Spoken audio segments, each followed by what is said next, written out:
everybody. It must be Wednesday. Rick and I are here, right? Look at that. I can actually see which way I'm pointing. Except Exactly, it totally works.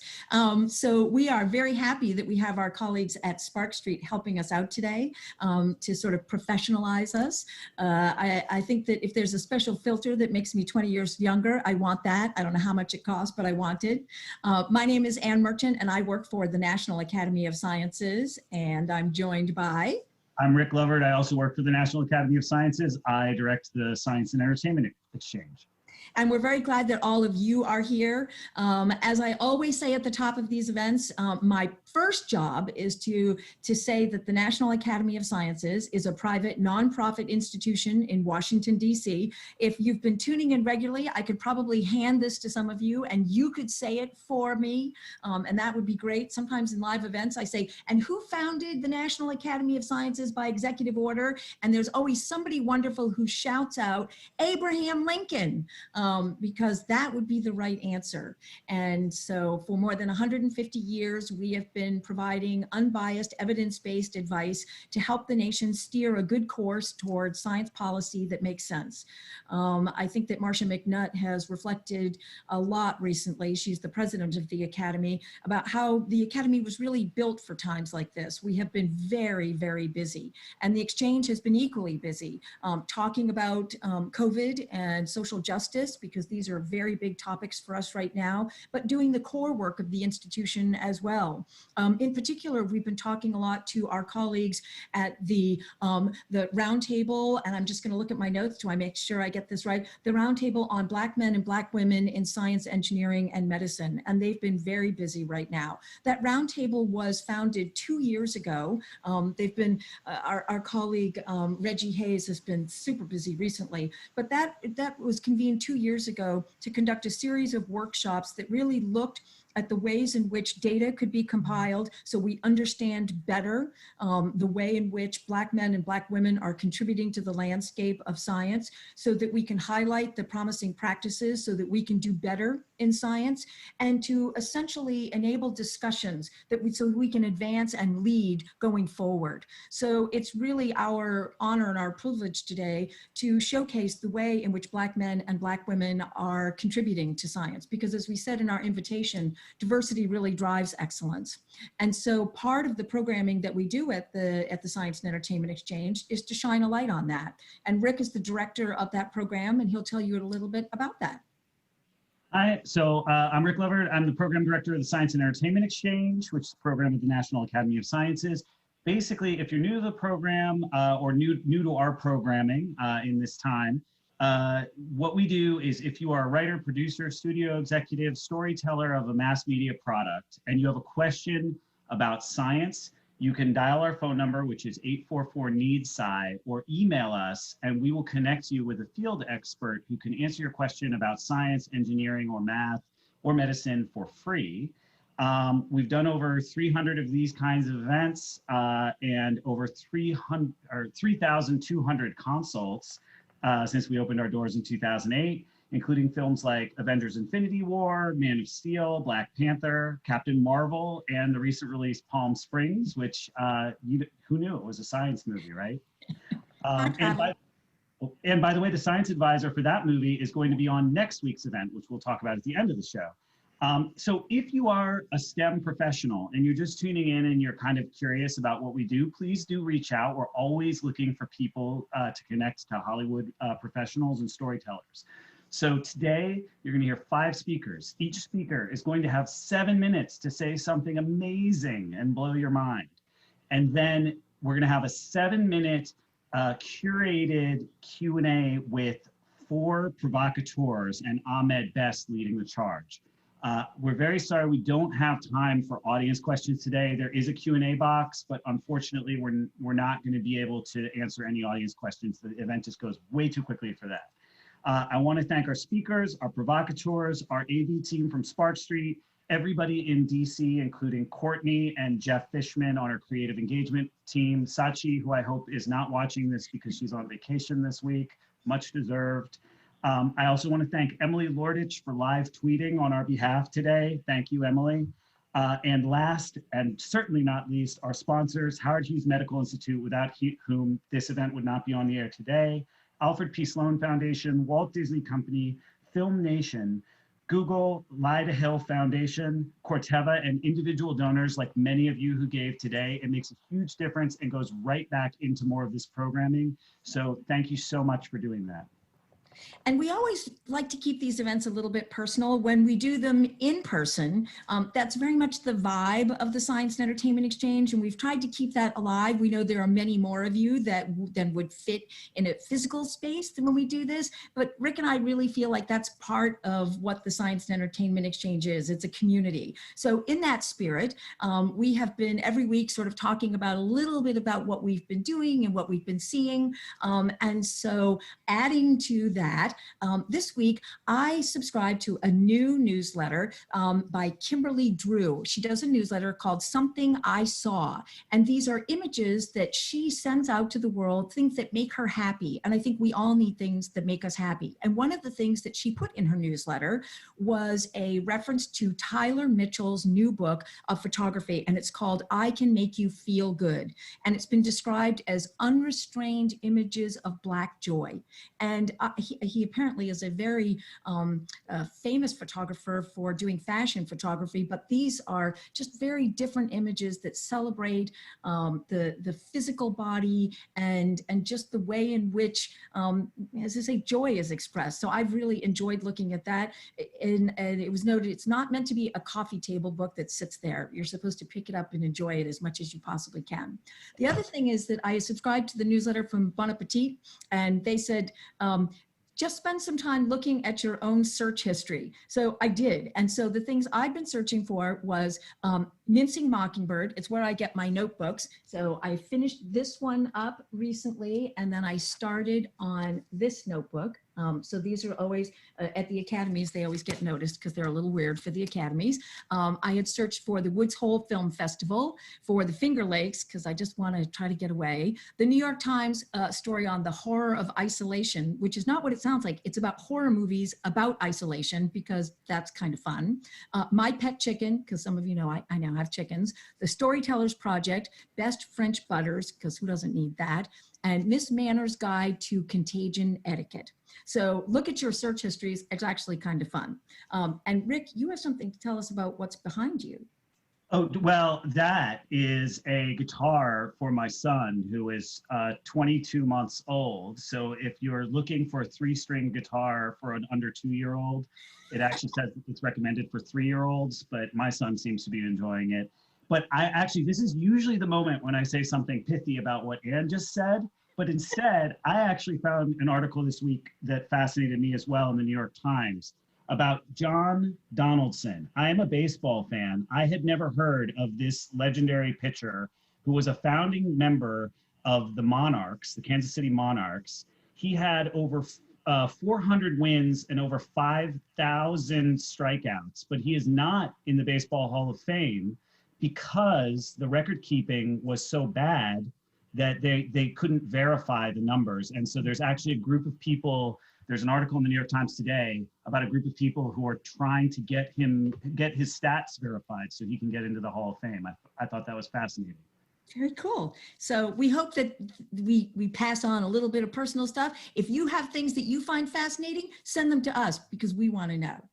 So I think that now we're going to hand it over to Ahmed, who is our super host. We have to give him his proper title for the day. He is our super host, and it's time to take it away with our lineup of amazing speed dating scientists. All right, Ahmed.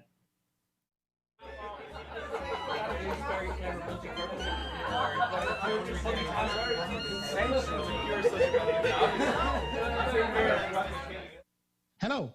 My name is Ahmed Best, as Ann and Rick told you, and I am your first super host for Science Speed Dating. I'm very, very excited to be here. I am an actor, I'm a writer, I am a director. I am the Associate Assistant Director at the Echo Theater Company. I also am the host of the Afrofuturist podcast and your Jedi Temple Challenge on Star Wars Kids. But most importantly, I am a hobbyist scientist and a science lover. This is one of my many times at Science Speed Dating, and every time my mind is blown in 7 minutes. So I'm going to introduce our rakish provocateurs who will provoke our science speed dating scientist after his 7 minutes are up for 7 minutes. And our timekeeper, Rick Lovard, will make sure that we are on time. So I'd like to introduce my provocateurs, Mr. Ed Rycourt, Justin Johnson, Ms. Gia Mora, and Rita Blake. They are going to be our provocateurs. But first, to blow your mind in 7 minutes, Mr. Chris Crawford. Take it away, Chris. All right, Chris, Hello. Clock starts now. All right, hello. Thank you for the invitation. As mentioned earlier, I am Chris Crawford. Currently, I'm assistant professor at the University of Alabama in the Department of Engineering, Department of Computer Science, College of Engineering. I do a bunch of stuff, but today I'm going to talk to you about my work on brain-drone interaction. Before I get into deep details, I think it's really important to understand how this happened. If you talk about the concept of brain-drone interaction, it really sounds like it fell out of the sky, literally. But really my path towards this work really started with an area called human-computer interaction. And this really studies how people engage or interact with technology in general. And so we do a bunch of things like design technology, implement it, evaluate, and then iterate on those designs. Also, early on in undergrad, I got a bachelor's degree in computer science. So I got a lot of hands-on experience with drones and just general robotics.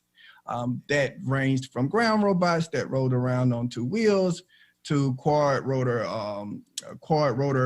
drones that you may see on your consumer grade shelves, and even humanoid robots that walk around and interact with things like us. While in graduate school, one of my colleagues and I had this grand idea of, he was doing a lot of work with brain-computer interfacing, Marvin Andujar. He's currently now at the University of South Florida. And we kind of had this challenge of, well, what happens if we started to connect this information from a brain-computer interface headset or EEG headset, which measures the electrical activity from your brain, to some of the drone inputs.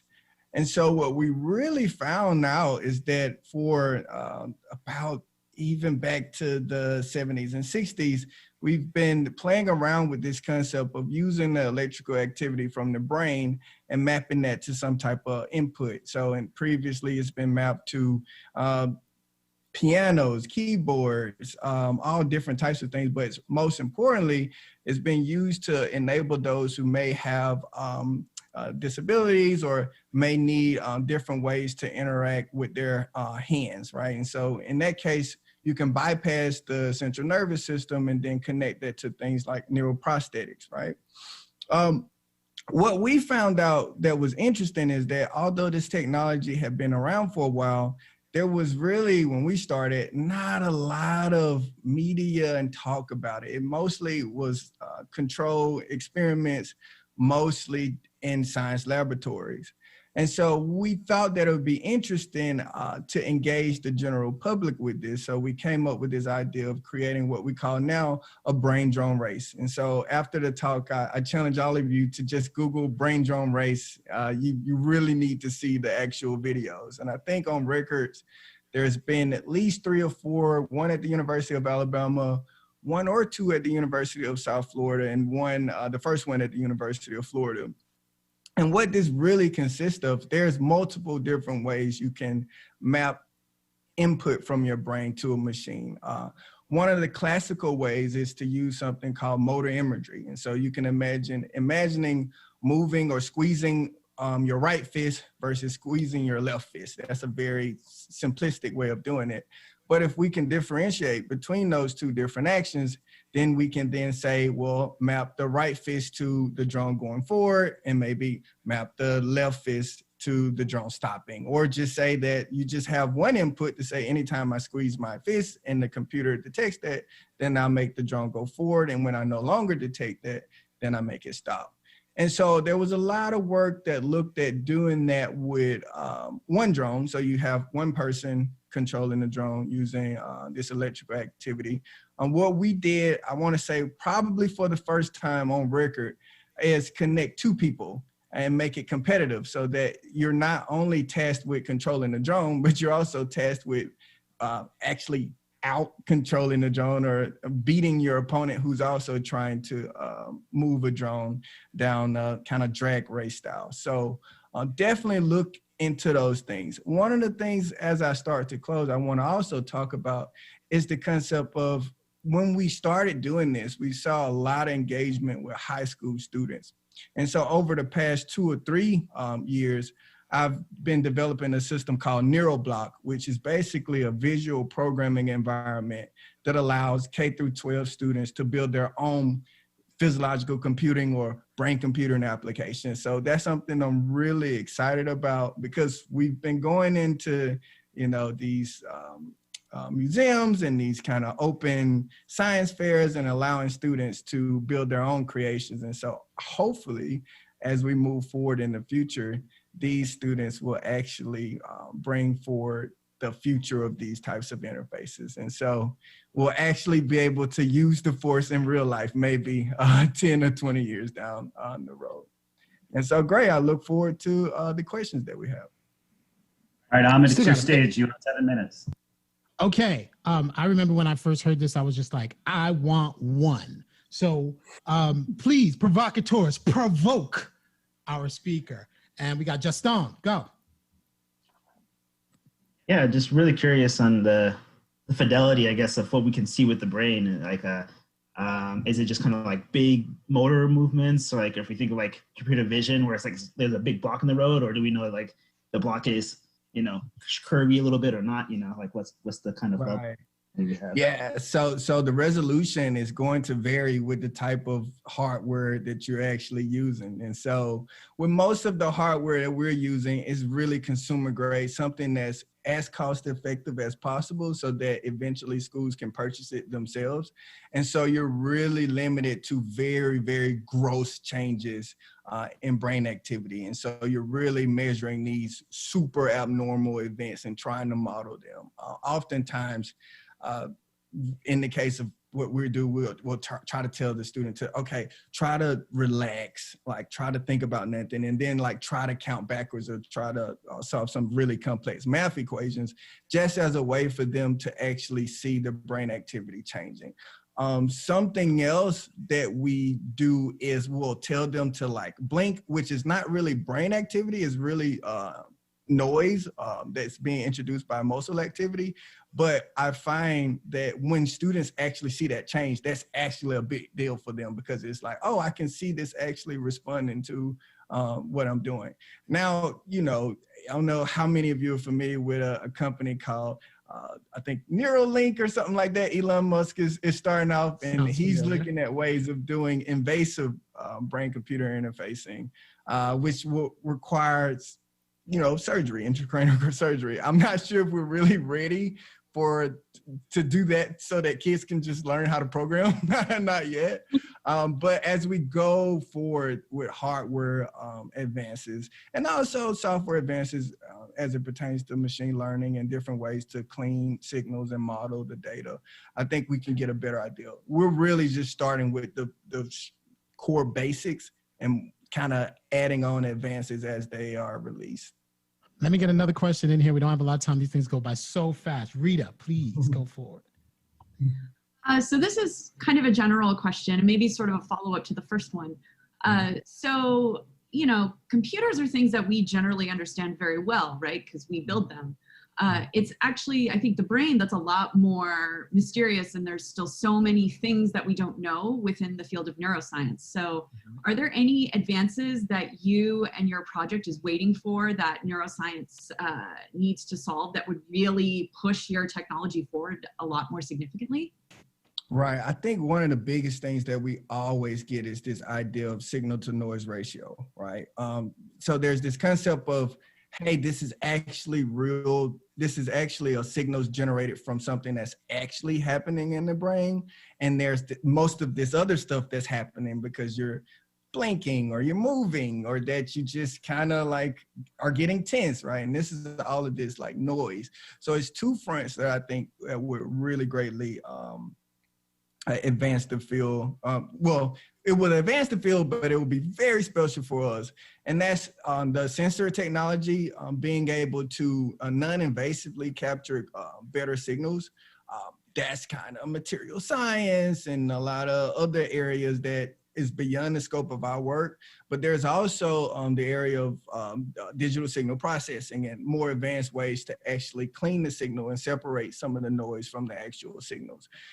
There's a lot of different ways and a lot of different methods and data dimensionality reduction techniques that researchers like, I guess me, play around with to kind of try to optimize and get the best we can out of what we currently have with our current hardware.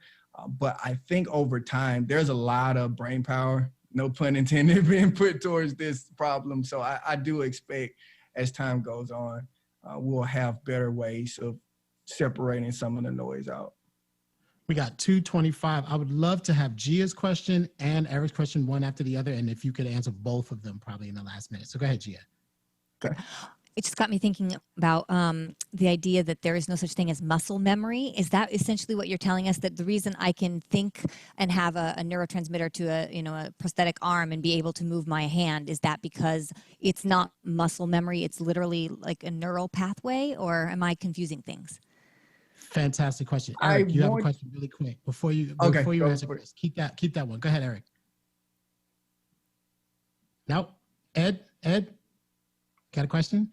Oh, sorry. I heard a totally different name. Sorry. I guess my question is, what is the biggest sort of obstacle? Is it financial? Is it science-based to sort of introducing this science on a broader level? All right, two fantastic questions. So, Let's go. All right, so I muscle try to memory tackle question one of those. I'm gonna tackle the second one first because I think it's gonna be quicker. Copy. For the education work that we're doing now, the biggest obstacle, because our outcomes is really teaching kids computational thinking skills and exposing them to physiological computing, is going to be driving the price point down. Right? We can use the existing software. You have 1 minute. Hardware. We can use the existing hardware to teach the students, but right now they're still about $100, $200, per headset. And so we want to drive that down to maybe $40, $30 or even lower. The question about muscle memory, that's a little bit beyond the scope of what I normally work on, but there are studies that show that there are certain areas of the brain that activate when you move or think, even imagine moving certain parts of your body. So there's definitely a connection there. And that connection is what a lot of the motor imagery research and brain-computer interface is actually building on. Something that I'm working on going in the future is how do we unpack that for middle school and high school students without going way beyond what they should know at that point in their career. So, all right, I did it. 6 minutes.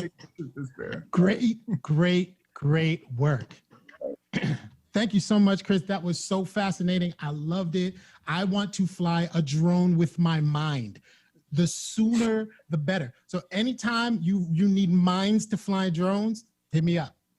All right. I love it. Got you. Like, thank you. Thank you to all my provocateurs, Ed Rycourt, pardon me, Ed, who's a wonderful writer, Justin Johnson, engineer, Gia Mora, who is an actress. You will see her again, and Rita Blake, science communicator. Thank you so much. This was fantastic. See, these things go by so incredibly quickly.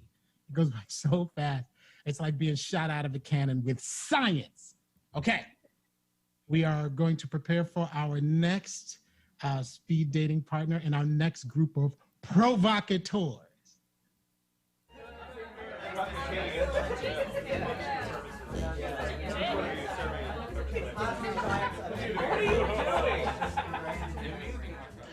Hello, everybody. Welcome back to our second science speed dating partner and our second group of provocateurs to provoke our science speed dating partner. Our provocateurs are Aram Sinreich, musician, author, media professor, and brother-in-law. Shh, don't tell anybody. He got a little in. He got a little in to being one of our provocateurs. Monica Riviera Mint, neuropsychologist. Amy Burke, who is a showrunner, and Kat Lurkey, who is a wonderful writer. Our second speaker, Jasmine Drake, is going to tell us about forensics, as you can see by the caution tape. Jasmine, take it away. Let's go. You have 7 minutes. Okay. Hi, I'm Jasmine Drake. I'm an assistant professor at Texas Southern University. Texas Southern University is nestled in the heart of downtown Houston, Texas. At TSU, we have a forensic science learning lab, which is a mock crime lab where I can teach my students and train community stakeholders, law enforcement officers, K through 12, educators and students about forensic science. And we offer hands-on training, so that gets really exciting in the lab. Also, I'm on the Texas Forensic Science Commission, which is an oversight board in the state of Texas. My work at the commission, we look at best practices and we make recommendations for the field of forensic science. We also conduct investigations in forensic science. So if there's a lab that's not doing the right thing, they come to us and we look to see what's going on, what went wrong. If we have some testimony or some work from an analyst that didn't go the right way, we're thinking there's a problem with the quality, we actually investigate that as well. One of the things when you start to talk about forensic science is actually science as it pertains to the law. So I know we have this phenomenon called the Csi Effect. We call the Csi Effect all of these TV shows and things that people seem to watch. So even in my house, I watch, my husband watches Law and Order and CSI and Criminal Minds, and I just want to throw stuff at the TV because I'm like, we don't have holograms in the lab, guys. But those are the things where the general public and ultimately people who sit on juries, they end up seeing these things on television and they expect to have some type of smoking gun when they get into the courtroom. And so one of the things that I teach my students and we do training is to, change those misconceptions of what forensic science is. So if you're watching a show, you see somebody show up to the scene of a crime, the same person that's toting a gun, they may go back into the lab and start putting on the lab coat and working on some evidence. Or they stop by the medical examiner's office and have a casual conversation about the case. In reality, it's very different from that. Typically, as a forensic scientist, I was a forensic chemist for the Drug Enforcement Administration. There, I analyzed evidence that was submitted by local, state, and federal law enforcement agencies. So I would get those bulk seizures of cocaine and all of those types of things in the lab. When I would analyze those substances for the presence or the absence of controlled substances, we actually got some evidence that didn't have any drugs in there. So there was a guy, unfortunately, sitting in jail for about 6 weeks, and he was stopped at the airport and arrested, but he only had Parmesan cheese. So when they stopped him, they asked him, "What do you have?" He said cheese, but he really meant cheese. Well, cheese is a slang term for heroin and diphenhydramine. So they just thought that he was being super honest, and that was a problem. So we're like, oh, you have Parmesan cheese here. So what's a typical day in the lab? There's not a typical day in the lab. There are days when I would go to the lab and I said, I'm just gonna work on lab reports, but then I get the fuel tank from an 18-wheeler that's full of meth. And I'm like, you've gotta be kidding me. There can't be meth in this fuel tank. Or I get pressurized Heineken kegs that are filled with meth. Or some days I'd have a normal day at work and then go home and I say, I'm really tired for the day, but then we have a meth lab where people are trying to produce methamphetamine in their homes, and you end up on the scene till 4:30 in the morning. So you don't really have a typical day at work. And forensics is evolving at this point. So there are so many different aspects of forensics. So there's not just one discipline. So you can go into toxicology, DNA, genetics, digital evidence. So now with all of the devices and things that people are using, that's very important. So you have all of these different aspects, even engineering. So I try to tell students, even if they're interested in art, there's, just like the iPhone, there's an app for that. There's a branch of forensic science for that, for whatever you're interested in. Recently, I guess you guys probably, not in the recent history, there have been some changes, and they've asked for some type of forensic science reform measures after, I don't know if you know him, this football player was accused of a double homicide. O.J. Simpson. So after that case went a little awry, and there was a public outcry after he was acquitted on 2 murder charges, the forensic science community was under a magnifying glass. And so NAS actually produced in 2009 a scathing report which says you guys have to do better. And so it really pulled, forensic science to the carpet. It showed that there were a lot of things that weren't being done correctly as far as analysis. People were testifying and overstating their confidence on the stand in court. And so they really just said, these are some of the things that you need to do as we move forward. And some of those things were ensuring that you don't use junk science, ensuring that you have reliability, and that people are stating what they actually know when it comes to being on the stand. 1 minute. Okay. And so that was really a turning point in forensics. And I also see that with everything that's going on with the talks for police reform, I'm actually a fellow at the Center for Justice Research at my institution, and we're looking at attacking barriers to success in fragile communities. And one thing is, I think forensic science should be looked at, and it's often left from the discussion, but I think it should be added because forensics plays a really big role in the criminal justice outcomes, and as far as we're having people who are wrongfully convicted. And so a lot of that goes back to the forensic science and actually the testimony there. Okay, Ahmed, you have 7 minutes. Fantastic. That was an amazing talk and a great point of view when it comes to forensic science. Okay, let's get into the provoking. Let's go provocateurs. I saw Aram's hand up. Let's go to Aram. And phenomenally interesting stuff. I wish we had an hour for you to tell us more, but I'm interested about the new digital tools that are being used for forensics, both on the analytical side, like big data sets and the kind of stuff that you discover sifting through those massive databases full of information, but also on the sensor side, new tools like everything from DNA analysis to LiDAR. Can you tell us a little bit about how emerging technologies are changing your science and how that might overturn some previous assumptions? Yes. And so that's a really good question. With forensics, like I said, it's evolving. So I'll give one example. For example, we have the problems with sports heroes and things using, all steroids and different things like that. But when you think about it, people were probably using those steroids, back in the days. They just didn't have the instrumentation that was sensitive enough to actually tests for those particular steroids. And so you also have a time where before you didn't have DNA analysis. So there are cases where people are actually going back and looking at cases and actually doing the DNA analysis, and they're coming up with a different person as the person who committed the crime. And so this happens, unfortunately, quite frequently. We've had people who have been executed for crimes that they come back and the science says, no, they didn't set that house on fire. So there's an explanation for that. Monica, your hand was next.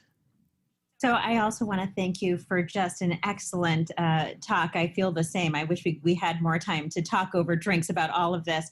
But my question for you has to do with the broader scope of science as it relates to your work. So we know that science doesn't happen, in an isolated way. It's part of the cultural zeitgeist.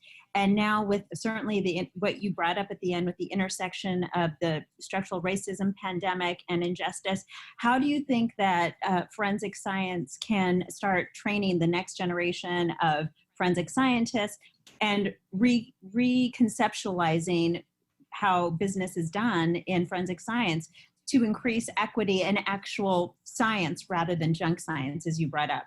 Yeah, Great question. I think it's really important, and that you bring that up. And I think in forensic science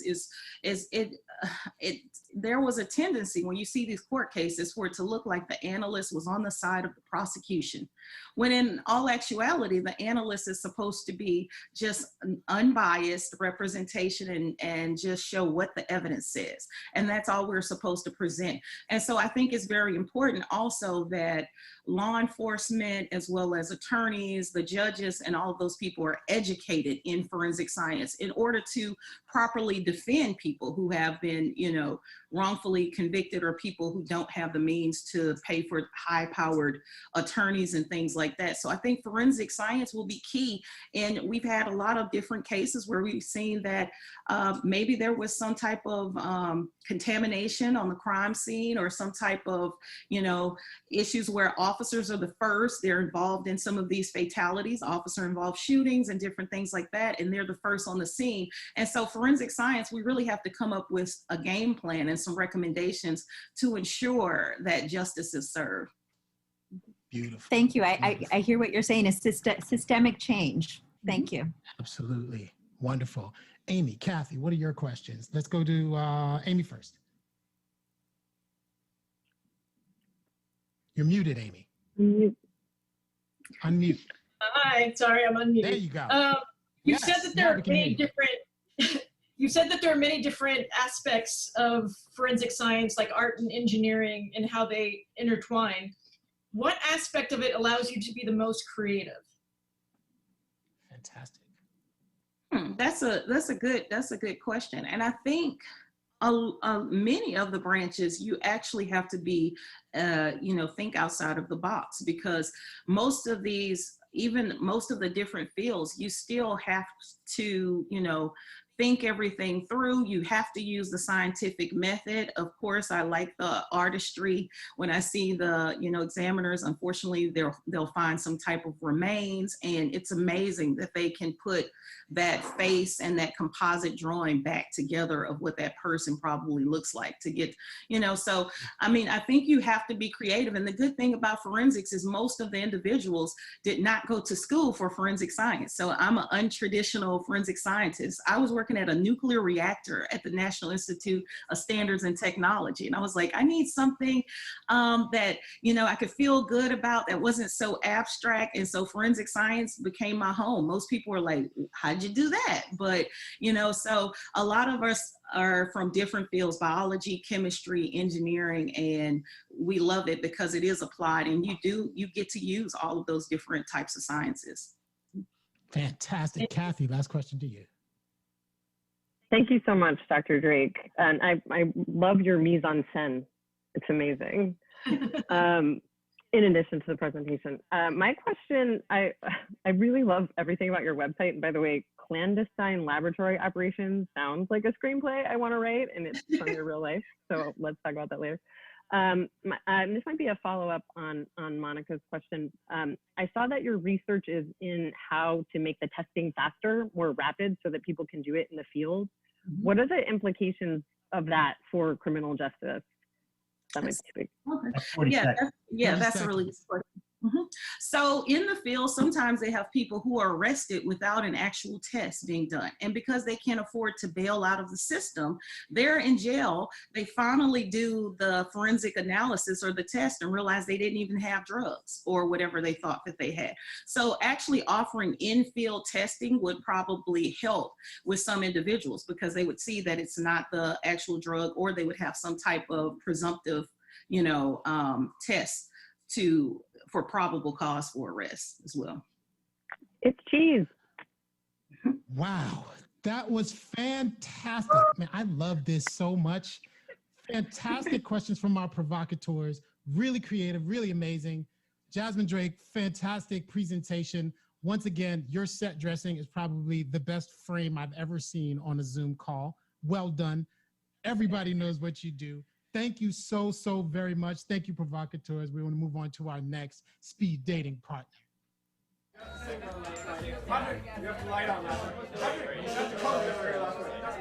Well, what were you doing at the signal the light and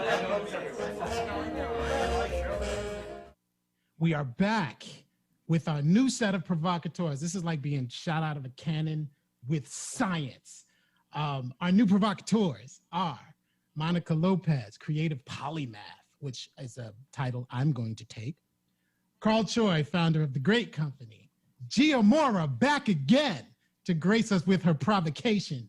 And Adam Fratow, an executive out here in La La Land. We are with Juan Gilbert, a master, a wizard at artificial intelligence. You have 7 minutes. Amaze us. Thank you. Thank you for having me. As he said, I'm Juan Gilbert. I am the Andrew Banks Family Endowed Professor at the University of Florida, where I'm also the chair of the Computer and Information Science and Engineering Department. And I also lead a research lab called the Human Experience Research Lab. My research lab and the things we work on, we like to say we build innovative solutions to real world problems. And we do that by integrating people with technology, policy, culture, etc. And so I'll give you a few examples of things we work on. Probably one of the biggest things that came out of our lab is called Prime 3. Prime 3 is an open source voting technology we created. And we created this to allow people to vote using commercial off-the-shelf components. You put them together, meaning I can go buy a touch screen, a tablet, a printer, and use the software, and I have a voting machine that prints a ballot. And people vote by touch and or voice. So if you can't see, if you can't hear, if you can't read, if you don't have arms, you can vote on the same machine as anyone else. That's called a universal design. We were the first to build that, and it is the world's most accessible voting technology ever created. This is also the only voting technology to be used in state, federal, and local elections in the United States of America. And voting machine manufacturers have started modeling their technologies after what we've created. So imagine that. We have shaped the future of voting in this country. Furthermore, this is hot off the press. Next week, I will release a new voting technology in response to coronavirus. So you saw these long lines of people trying to vote and, you know, risking their health. Imagine if you were in that line and the poll workers could walk up to you and give you a ticket that said, come back at this time to vote. In other words, holding your spot in line and you have a time to come back and vote so you don't have to stand next to anyone. That's called inline ticketing, and we'll be releasing that next week. We also developed and have a patent pending for a technology called the virtual traffic stop. You can find it at virtualtrafficstop.com. This technology allows you to take your phone, put an app on it, take a picture of your driver's license, proof of insurance, vehicle registration. And if you get pulled over, an officer can then, you open your app, they open up their computer, connect and send those documents to the officer, and the officer badge and photo come to you, and then they press a button and it starts a video conference between the two of you. We call this a de-escalation mechanism. If the officer gets out of the car, they know who you are, what you're doing. And if you're underage, guess what? You can have a third party come in, a three-way conversation. And last but not least, in the area of AI, we're working on what I would call equitable AI. There was a big announcement here at the University of Florida last week. You can Google and find out about it. NVIDIA made a $70 million contribution. Now we have the fastest computer for AI in all of higher education. And so what we're working on in my lab, we actually have a patent for this as well. It's called Applications Quest. Some of you may remember the affirmative action case in Michigan. Well, we wrote software that has what we call equitable AI at heart, meaning it increases diversity while at the same time maintaining quality and giving you a better outcome than what people normally can do. And I could talk more about Applications Quest, but this gives you a little glimpse of some of the things we work on. Other things we worked on, some of my students you saw, Dr. Chris Crawford with the brain drone race. I had a student, Dr. Julian Brinkley at Clemson University, who actually has taken a look at autonomous vehicles. Everyone's looking at them saying, we're gonna have them, but no one considered how to make them accessible for people with disabilities. He's designing the accessible autonomous vehicle. We also have work in teaching kids math from a culturally relevant perspective. If you can imagine being able to learn algebra through a hip hop lens. Also, we taught kids math using gestures. In other words, being able to use your hands and dance to solve mathematical equations. Dr. Tiffany Smith at Lincoln University in Pennsylvania did that work. We also did work on teaching kids reading skills from a culturally relevant perspective as well. So we do these kind of things. And when I say we, who are we? We are a research lab at a major research university that is predominantly female, predominantly African-American, building innovations that are solving real world problems. And if you look in the future, what's going to come out of the lab, all sorts of things, and keep an eye on us, because I think we're diversifying the field, but we're not only creating greater diversity, we're creating greater innovation that is having impact in our communities and communities abroad. I had a student who did research on making farming technology more accessible for Hispanic farmers. And the list goes on and on. We actually did a study on drowsy driving and found technology, a way to determine if you're drowsy while you're driving, and be able to mediate that so you don't crash while you're driving. So these are problems we work on. Again, we integrate people with technology, policy, culture to address real world applied problems in context with the people that matter. So Ahmed, I'm gonna stop there. I gave you a few seconds back. Thank you. I am reclaiming that time in words of great Aunt Maxine, and I'm gonna hand it over to the provocateurs. We have Mr. Frato. You have the first question. So sounds like you're doing incredible stuff, and those of us who are stuck working remotely are all going to be very grateful for the everything that you're doing. I'm curious what you're doing with the voting application to secure its security and prevent hacking, and there's probably going to be in a lot of people's minds these days. Yeah, so the technology that I created, no one has hacked it. No one can say they hack it. The idea is that I created a technology that doesn't have a memory. It produces a paper ballot, and that is the ballot of record, and it doesn't know who you are. It doesn't record your votes in any kind of way. It just produces that paper ballot. So that's the first thing. And then it's not on a network, which prevents someone from tapping in and doing all kinds of crazy things. So that's the technology that we're designing, we rolled out as of now. Great. Fantastic. Ms. Mora. I am so excited about the virtual traffic stop idea because it can be really scary, especially like you said, for minors. And of course, we know the history between the police and African Americans. And I have been hit on by police officers, I've been pulled over to be hit on. So this is very, very interesting to me. What are the kind of the stopping gates from keeping this from being a universal de-escalation technique? Is it money? Is it not wanting to change? What do you find is the biggest problem? It's money. So we invented the technology. We have a patent pending on it. It was created by 4 Black women. And this technology is a prototype. What we're looking for, so Ahmed, I hope you don't mind, I'm doing a sales pitch. We're looking for entrepreneur. If there's someone out there who would love to take this technology on and develop it, call me up, look me up. That's what we're doing. They all have their things they're working on. None of them could take this on as a full-time gig to translate it into the real world, but we're here to help do that. But that's the major impediment right now. Carl Choi. That was actually my question as an entrepreneur, is what does deployment look like when it comes to technology like this, and what are the necessities? Meaning, obviously, when you talked about, I want to learn math through hip hop. So how do I do that? And something that came to mind would be like Beat Saber, right? The game on VR.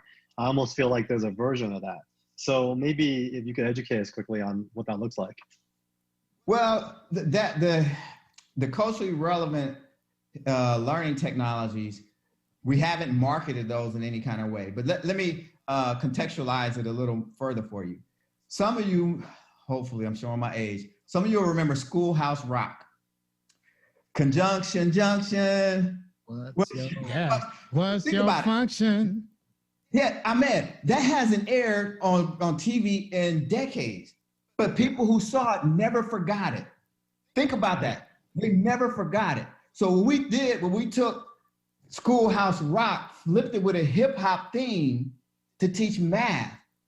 And we see the same effects, meaning the kids are learning math and retaining it just like you would Schoolhouse Rock. That's right. Okay, so there may be a commercialization opportunity there. We haven't done that. We were doing it from a scientific perspective to see if we could reach kids who said, I can't do math, I don't like math.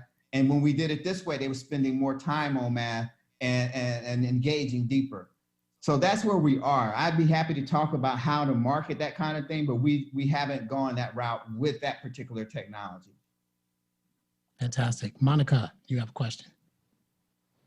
Yeah, so that was fantastic presentation and wow, wonderful projects. And I would love to hear an hour of them in actuality.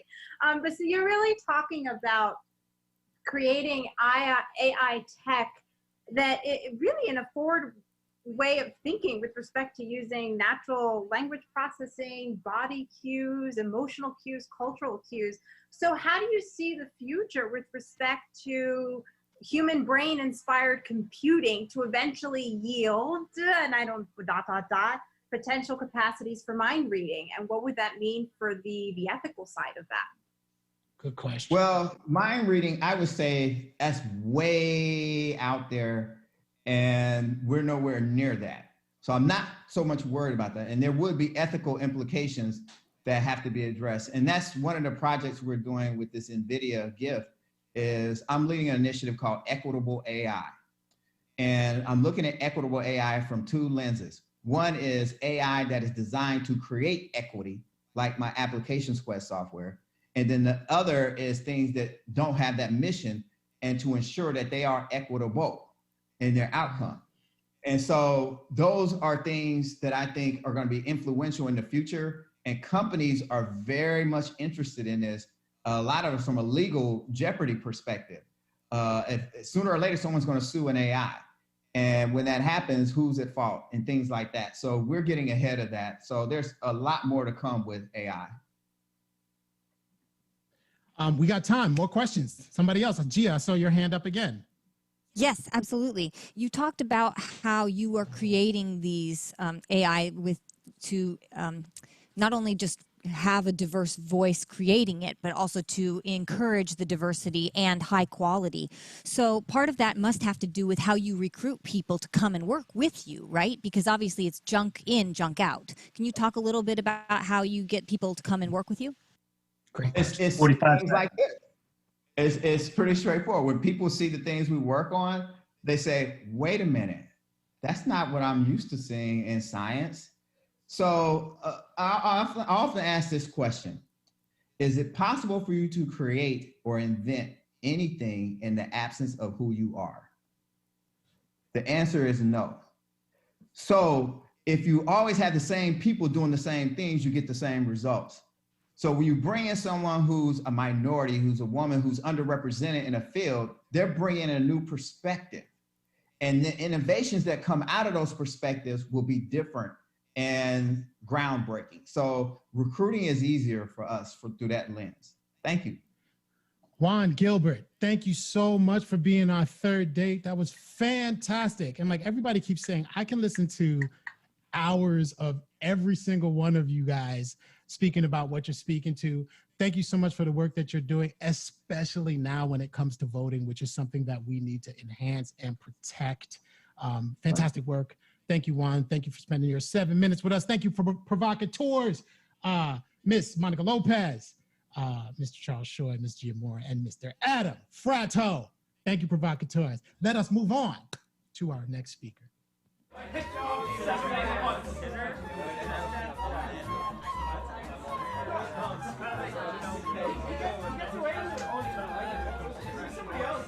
And we are back with our fourth date and our fourth set of provocateurs.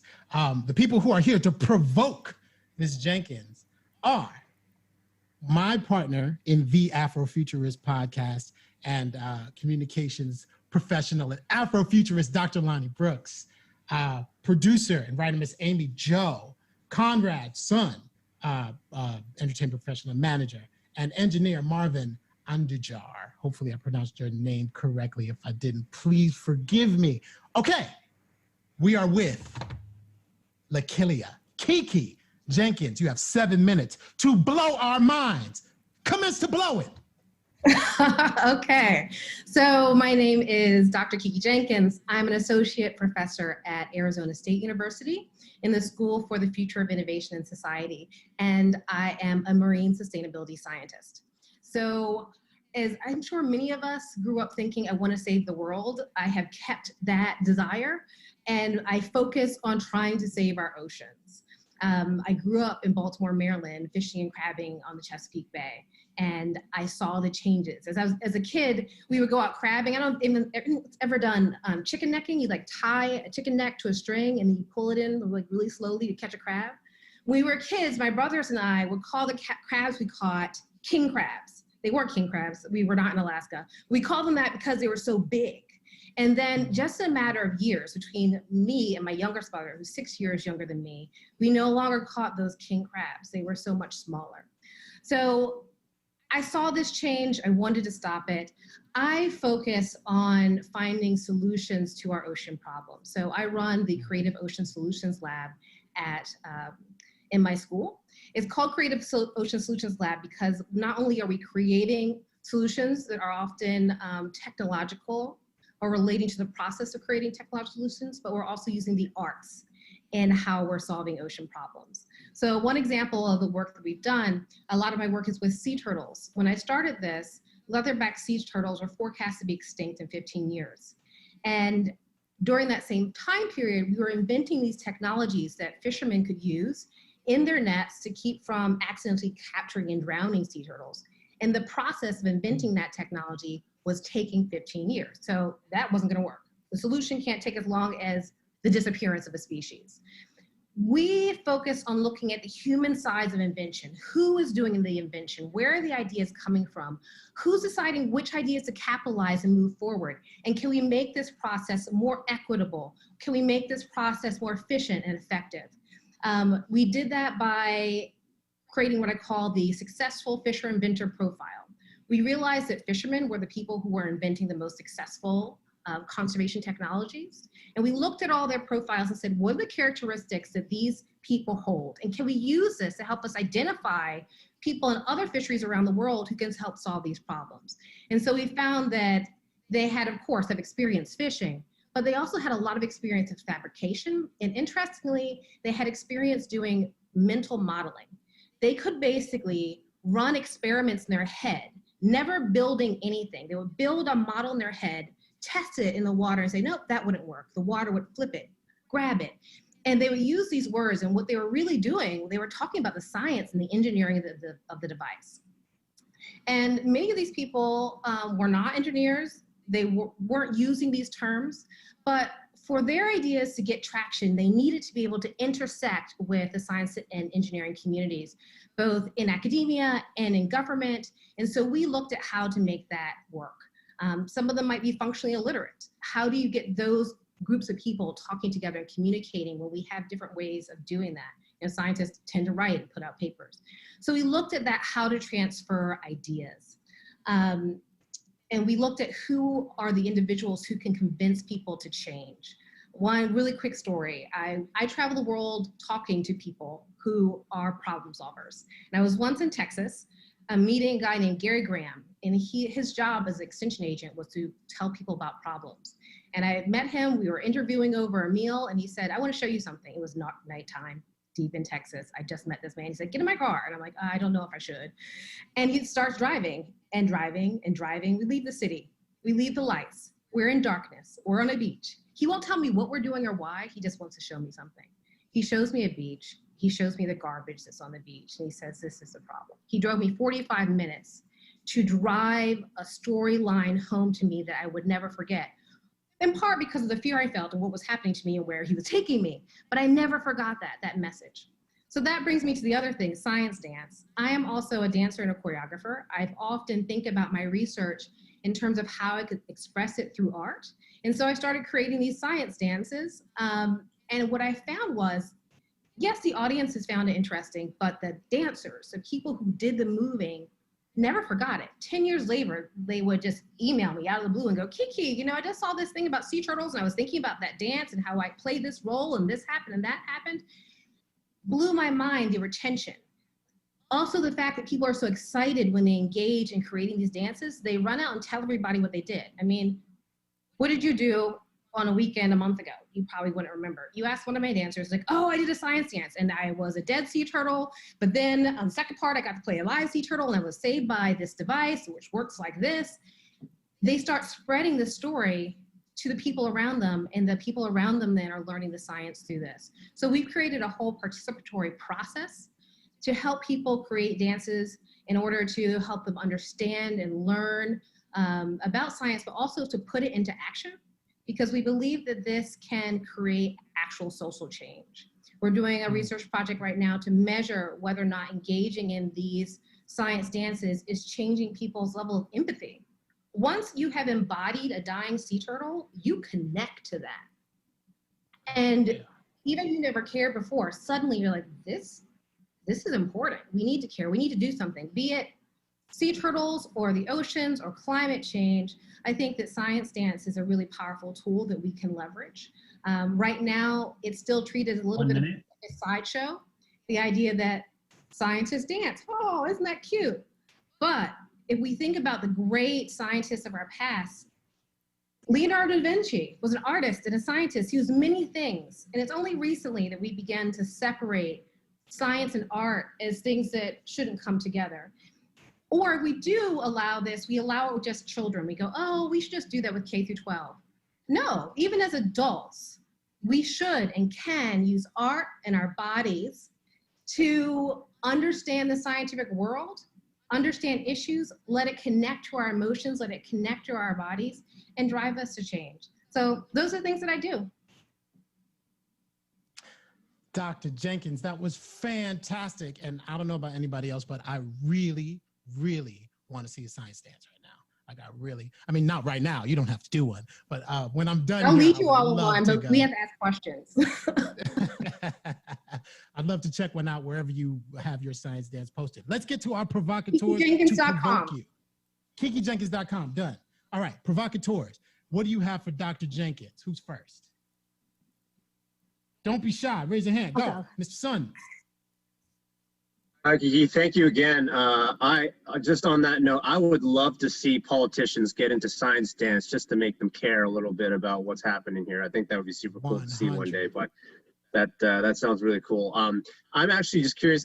Is there an example of a successful piece of technology or innovation that has actually made it to market or made it to application that came from a fisherman or came from someone from not science world that actually got used and made it to application? Yes. So the turtle excluder device, it's basically, if you can imagine the grid from a charcoal grill just blown up and super strong, it creates a block that shrimp can go through the bars, but turtles hit it and go out the net. It was invented by fishermen throughout the Southeast, has now spread throughout the entire world. Any fishery that imports shrimp to the US has to use this device. And one of the most successful inventors was a guy named Sinky Boone. Sinky, who was functionally illiterate. And I think that his ideas could have been more successful if we figured out how to integrate him into these very rigid structures in which we share information as scientists. Very cool. Wonderful. Dr. Brooks, I saw your hand up. Yeah, I love this. This is so great. I mean, just embodying art and science together. I'm so excited. And I was really interested in how do you map out the dance with respect to science? Like, what are the building blocks? Where do you start? Like, I want to do this.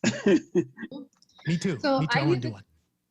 I use a combination of improvisational structures. So I might use something like flocking, for example, or body surfing. So body surfing, some people are rolling on the ground and then another person can literally surf on top of them. And we use that to be symptomatic of waves and then dead sea turtles washing on shore. So we have structures, but then we have led exercises where people can also create their own movement. And so we'll do word recall, connections, we'll group share, we'll group edit. So it's a very collaborative process. Wow, thank Next you. question. I'm all in. Yeah. Marvin, go ahead. Yes, thank you for the interesting talk. Definitely love the science and art all combining together. It's pretty much something I'm working similar when it comes to like painting with the brain and things like that. But I really have a big, your work on working with oceans. How do you see the ocean changing the next 10 years due to climate change? And of course, we have that, I would say, issue right now that many of us don't, I would say, I mean, us humans don't believe in climate change. How do you see it changing, and what can we do to help others understand that climate change is real and it may affect us all? Okay, so there's three main things that you're going to see as a result of climate change impacting the oceans. We're seeing sea level rise, which is really devastating since most of the population of humans lives on the coast. We're seeing warming of ocean waters, which is impacting where fish and animals are, and if those animals can't move, they die. And then we're also seeing ocean acidification, the idea that the ocean is becoming so acid that it is corroding the shells and the bone structures of the animals that live in it. And the ocean acidification is the one that I think is most pressing because it's not a process you can easily reverse. We're banking a problem that even if we solved climate change today, we would keep reaping the dividends of ocean acidification decades into the future. Amy Jo, your question. Okay, I think the science dance is really, really interesting. And I'm thinking, I'm sure you work with fishermen from different cultures, different backgrounds, and maybe sometimes it may be hard to communicate with them. How do you use social dance to bridge the gap when you're not able to communicate or be on the same level when it comes to helping save wildlife? Mm-hmm. So I haven't used dance in that context. However, I do study something called fisheries learning exchanges, which is this very idea that you will bring fishers or members of fishing communities from different countries from around the world together to solve problems they might have in common or to discuss them. And a large part of that is allowing people's culture to come into the space, to allow them to come into their home, to eat together. The power of eating together, even if you don't have shared language, is huge. And then this boundary object, the thing they do understand, which is their boats, their fishing gear. Get them out on the water, and through the object, they can communicate a lot of times. Thank you. We have a minute 58. More questions. Another one. Anyone? I have a question. If anyone, okay, Mr. Sun, go ahead. So you had mentioned that there's the fishermen, there's the scientists, and then there's also the government part of the equation. I'm going to guess that the government is a big obstacle. I'm going to guess that's part of what is the case. What would you say to decision makers and government officials who are saying that, you know, oh, like I'm so far removed from sea turtles, how does that affect my life? How does it affect humanity? I'm so removed from all the things that you do research on. How does that affect my life and everything? What would you say to those decision makers?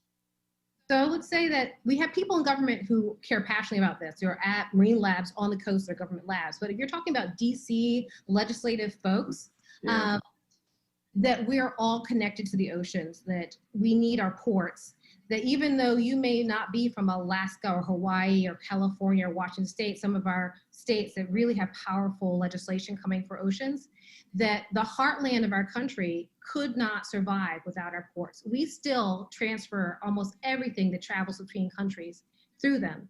And what the actions we're taking are impacting the quality of those ocean waters. So that's why it matters to everyone. 35 seconds. It's affecting our economy, quite frankly. 30 seconds. We got time for one really quick one. Go ahead. Anyone? Can you talk about overfishing and why overfishing is such a detriment to what's going on in the oceans? Absolutely. So we have fishing gear that are indiscriminate and now are massively guided by these amazingly huge and precise technologies. And so if we take out so many fish they can't grow back, then we don't have protein that is feeding the world, especially developing world countries. They're dependent on it, and we're losing it for them. Dr. Kiki Jenkins, thank you so very much. Such an important topic, so many important things that we've learned. I'm definitely gonna get into some science dancing. I might just do some right after this is done. Yeah, I appreciate it. There it is. There it is. There it is. Thank you so much for everything. And thank you for talking about bringing art and science together. It used to be something that was constantly talked about in concert. And I'm glad we're bringing that adage back again. Thank you so much for being our fourth date. Thank you, provocateurs, Dr. Brooks, Dr. Lonnie Brooks, Amy Jo, Conrad Sun, and Marvin Andujar. Thank you guys all so very much. Let us move on to our fifth and final date.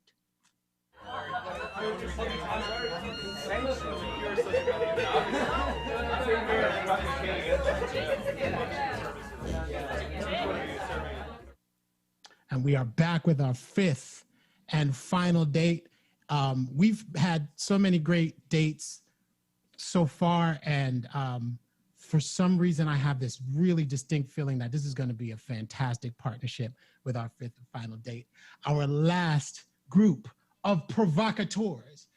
We have Lily Cam, who is a STEM advocate, Miss Cecilia Castellucci, who is an author, Michael Cruz, an executive, and Aaron Thomas, showrunner and writer. For our fifth and final date to blow our minds in 7 minutes, we have Mr. Emmanuel Taylor. Mr. Taylor, you have 7 minutes. Blow our minds. Fantastic. Hi, everybody. My name is Dr. Emmanuel Taylor, and I am very aware of the fact that I only have 7 minutes with me. And I like to talk about ideas. In doing so, I can often gloss over who I am and what I do. So I want to extend thanks, first of all, to the exchange for once again pushing me to sort of look my head above the water and communicate about my work and what it is that I'm doing. So I'd like to take some time in the 6.5 minutes I have left to describe what it is I do, what motivates me, and then to share a few ideas. These are ideas that I believe have a strong influence on the future of science and accelerating the impact that science has on humanity, on human culture and society. So first of all, what do I do? So I'm an electrical engineer, I'm an urban farmer, I'm a consultant and a social entrepreneur. I earned my PhD in electrical engineering. I focused on renewable energy and the creation of small, independent electrical networks, which are known as microgrids. While living on a grad student budget, I got involved in urban farming, and I learned how to grow fruits and vegetables and herbs. I learned how to apply permaculture design techniques to create food forests and community orchards, and how to build different advanced agricultural systems like hydroponics and aquaponics and things like that. After finishing my PhD, I knew a lot about designing engineering systems, but I wanted more experience in actually building things, installing them, and maintaining them for a lifetime. So afterwards, I trained as an automotive mechanic and in building tiny houses, in building greenhouses, and in building things made out of natural and earthen materials, residential houses and things like that. So as time goes on, I'm constantly sort of fine-tuning my life and the way I use my resources so I can maximize my impact on the world. At the present time, I work as a consultant. I consult for foreign and domestic government agencies, and I help to structure programs to develop and deploy advanced technologies, mainly in the areas of renewable energy and electric grid infrastructure. I also work with small communities to create social enterprises and cooperative businesses, and to create resilient energy and food systems, mostly in food desert communities and urban areas here in the US. Lastly, I work with different groups and families to plan and to develop sustainable communities, eco-villages, home sites, and eco-residences. That's sort of an overview of the type of activities that I do as a consultant, from government consulting to actually building hands-on infrastructure. I consider these to be sort of experiments in extreme sustainability, energy efficiency, renewable energy, sustainable construction, and in human organization as well. And as a part of my work, I do rogue experimentation as a mad scientist in designing renewable energy systems and creating hardware that's open source and freely available for the world to use to apply to solve challenges. So what motivates me, right? I noticed a number of different things when considering the state of science and technology versus the state of the human condition. There were certain things that I saw. So one, there's a large gap between what it is that scientists understand, what engineers can do, and what humanity typically experiences. I noticed that there were generations of innovation that were directed towards militarism and entertainment, while much of the world still struggled to meet its basic needs. I saw that technology was being largely driven by current market conditions and economic trends. Technology was being built incrementally to address the world that we live in, but not necessarily for the world that was emerging. And I noticed that technology and culture were sort of locked in this very strange dance, almost like two kids who were holding hands and spinning around, right? The only thing that we really know for certain is that our sense of normal is drastically shifting with every generation. And I noted that the technologies that we develop and the way that we apply them are directly a reflection of our culture, our values, our understanding of the world, and our understanding of our place in it. And so my goal has been to help to accelerate the impact that science and technology make on human culture and society. And I found that there are a few things that are currently limiting that. And so since we're talking today amongst scientists and science enthusiasts, I wanted to just share quickly, in the 2 minutes I have left, 3 things that I think are really limiting the way that science impacts human culture, things that we need to address in order to accelerate the development and the impact of scientific innovation. So number 1, the way that we communicate science is severely outdated. And I want to say, these are ideas I don't think get enough attention, and that's why I wanted to bring them up today. The way that we communicate science is severely outdated, and this mostly relies on journal papers and conference publications. Science is becoming increasingly complex. Experimentation is becoming increasingly complex. And 8-page journal papers often aren't enough information for people to even replicate scientific findings, right? So we're really out of date on the way that scientists are even engaging and talking about their work, sharing those results and allowing other people to build on top of that. Number 2, we don't talk enough about our failures in the scientific community. We're very heavily biased towards publishing what works and talking about all of the successes. The problem is there are graduate students and professors all over the world who are bound to repeat the same mistakes, not knowing that somebody has already tried and failed using a particular methodology, right? And when we track based on our successes, we lose all of those branches in scientific information. That information is lost. And we need that in order to find a better path towards the future and accelerate innovation. And lastly, we don't know what we don't know, right? We're not innovating based on a common baseline or understanding. And a lot of this is due to the fact that knowledge exists behind corporate firewalls, right? I think that our copyright laws have protected economics for a long time, but they also mean that professors inside of a research university don't understand the current state of technology when compared to, say, a multi-billion-dollar multinational corporation with a private research lab, right? And so there are many people out there who are attempting to innovate, but they don't even know what they don't know. So we're not using the best of human ingenuity to move us forward because we don't have a common understanding. As a species, we have no idea what it is that we know. And when companies die, all of that knowledge tends to be lost as well. And we've seen big examples of that in key industries like semiconductor manufacturing here in the US, for instance. I have 3 seconds left, but those are the 3 things that I think we need to address as a human culture so we can accelerate innovation.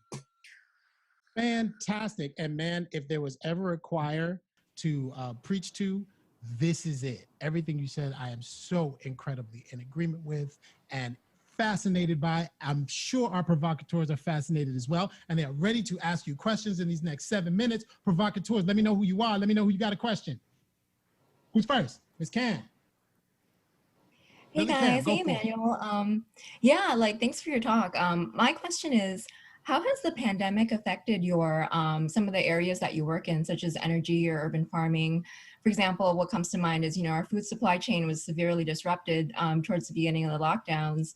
And then also talking about renewable energy, like climate change was a huge part of the conversation last year with, activists like Greta Thunberg being in the news. So but early in the lockdown, people were like, oh, since no one's going anywhere, pollution has cleared up and stuff like that. So I was really interested to hear how your work has been affected during this time. I definitely appreciate the question. And yes, during this lockdown, I think we've seen some tremendous impacts positive impacts on the environment due to humanity just sort of slowing down. And I think it really helps us to get a clear understanding of where human impacts actually are occurring. During the food supply chain interruptions that we've seen, I've been doing a significant amount of consulting with local urban farms across the country and helping to deploy renewable energy technologies and other systems to support ramp ups of their production as more people are relying on them in order to be able to meet food issues, food supplies in local areas, and these have been things like supplying renewably powered off-grid refrigeration systems so that small CSAs can, climate control different products and bring them to market without spoilage and things like that. Let's see, there was another aspect of that. Oh, on the energy side, right? I think we missed a great opportunity as a lot of our commercial and industrial buildings have been sitting vacant. I would have loved to have seen a massive push towards increasing energy efficiency through deep energy retrofits. While nobody was occupying these buildings, these schools and other things like that, we had an opportunity to go in there and to make changes in the way that people interact with these environments. And I think that a lot of that time has unfortunately been lost, but it is something for us to think about moving forward, is how we strategically take advantage of infrastructure while it's available to make changes that will move us into a sustainable future. I appreciate the questions. Thank you. Great question. Cecil, I saw your hand up. Go ahead. I have like a million questions, but sort of jamming off of what Lily was saying, I was really interested in the idea that like everybody was very worried about food during the pandemic and, sort of this idea of urban farming. And I'm wondering how you work with cities and architectures. I know that there are some cities like Montreal that are doing test cases to have urban farming in their buildings and stuff so that the city itself can kind of become sort of sustainable without dependence on larger farms out there. So I was wondering if you could talk about that, and that kind of jams on the grid situation as well. We're all so dependent on power because this is all we got right now, and we all know that our grids are so fragile. So it's kind of a two-pronged question there. Definitely, yeah, but it depends on sort of the same assumptions, which is when we first built out some of this massive infrastructure that feeds a modern society, we did things like take power plants, put them in very remote locations away from people, and then build a massive grid with transmission lines and distribution lines to take that power over long distances to eventually get it into our homes and our businesses, right? And we're finding that we lose a lot of power in doing that. There's a lot of loss just inherent in the system itself.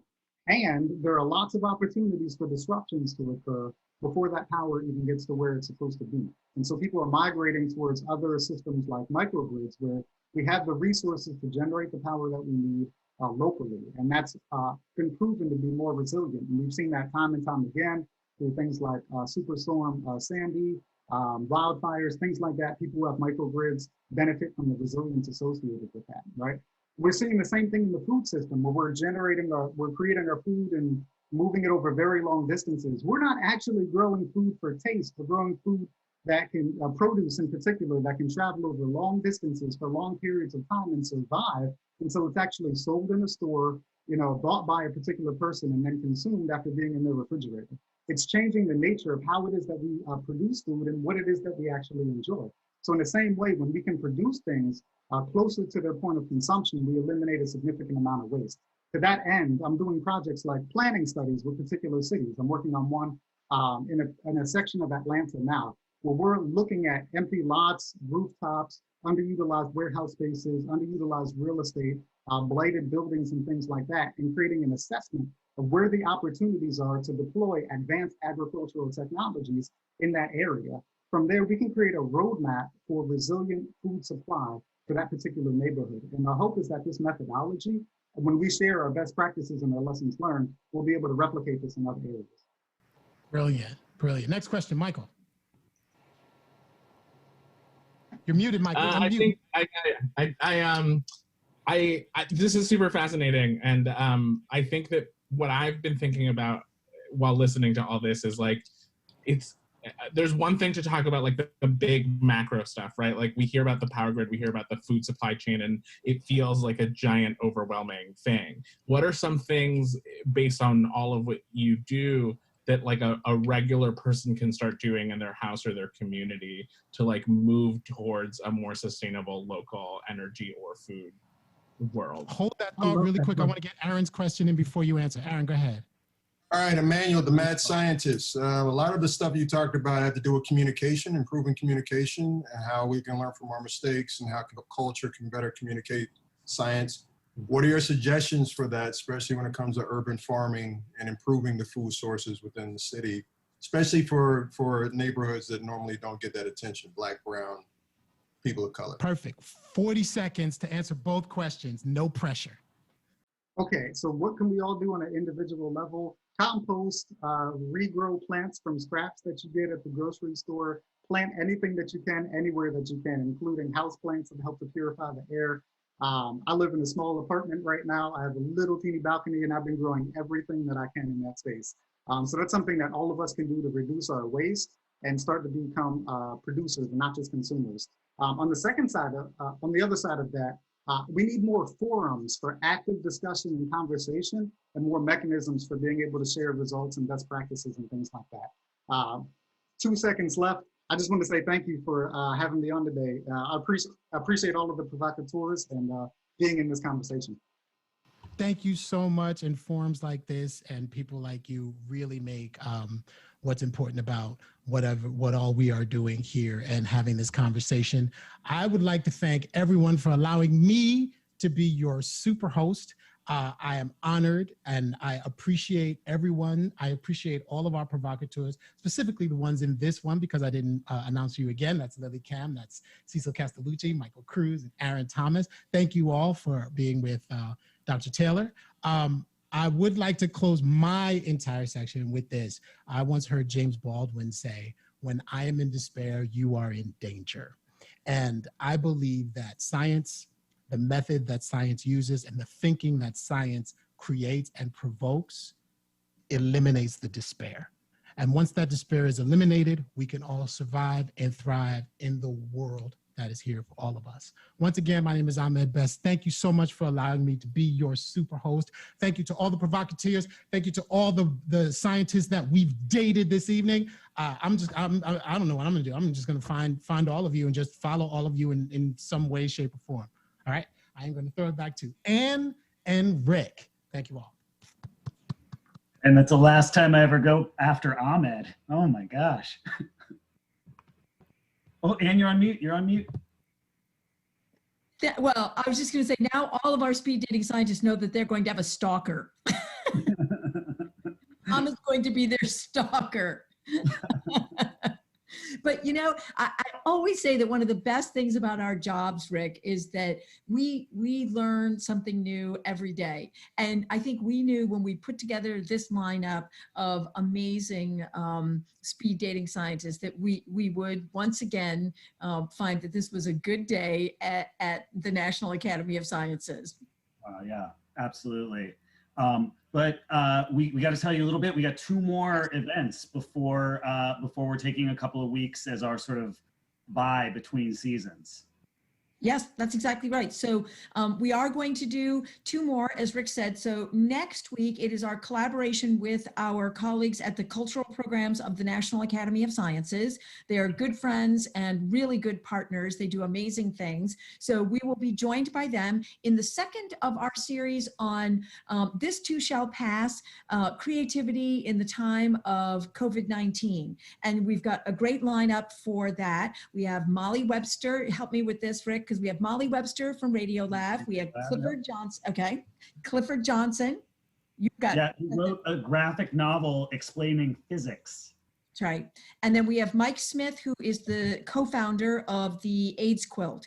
And so we're having a really good conversation that will be moderated by the executive, there we go, the AIDS Quilt, by the executive director of Compass. Amanda will be doing that for us because we really wanted to think about the intersections of art and science and the creative way of expressing those 2 things. So that should be good. And then we're closing out our summer with a screening of a film called Human Nature by Elliot Kirshner. And again, we'll have a really good talk back. So you're going to get a link to the film on Friday, August 7th. Is that right?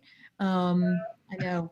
It's the Friday before. I think it's August 7th. You're going to get a link to the film. You'll have a weekend to watch it. And then we'll do a talk back on the following Wednesday with the filmmaker and the scientists several scientists that are in the film. And we're going to show clips from the film in case you don't have a chance to do your homework. So that's how we'll close out. And then the team is going to have a really big conference call to figure out exactly all the events we're going to be doing come September and through the rest of the year. Yeah, so please don't forget to fill out your survey. When we send you a survey after this event, a lot of the things that are different between the last speed dating and this speed dating were as a result of feedback we got from you guys. So we hope you liked what you saw. And, thank you, Ahmed, for being a super host after such a super host and such super scientist. And we already know that you're going to tell us that 7 minutes is just not enough, either for the questions or for the talks. But our whole gig is to just leave you wanting a little more, right? So come back next week. We'll be here. We hope you are. All right. Thanks a lot, everybody.